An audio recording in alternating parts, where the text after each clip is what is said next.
human civilization and human nature.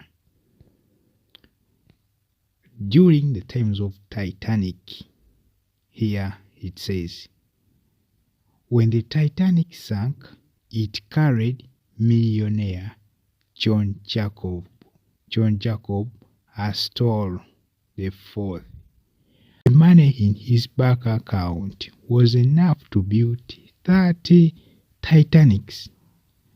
However, faced with mortal danger, he chose what he deemed moral right and gave up his spot in a lifeboat to save two frightened children. Millionaire Isidore Strauss, co-owner of the largest American chain of department stores called Mackey's, who was also on the Titanic, said, "I will never enter a lifeboat before other men."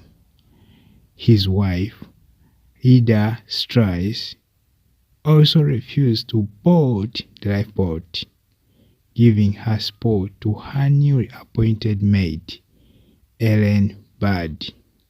She decided to spend her last moments of life with her husband. These wealthy individuals prefer to part with their wealth and even their lives rather than compromise their moral principles.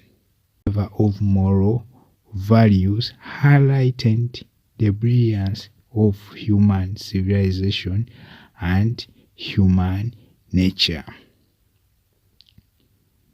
At the last statement, the last stanza, which says that their choice in favor of moral values highlighted the brilliance of human civilization and human nature.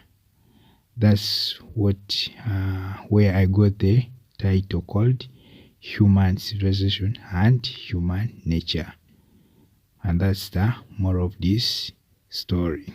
It talks of the two millionaires who sank in the Titanic, and this story is so educative.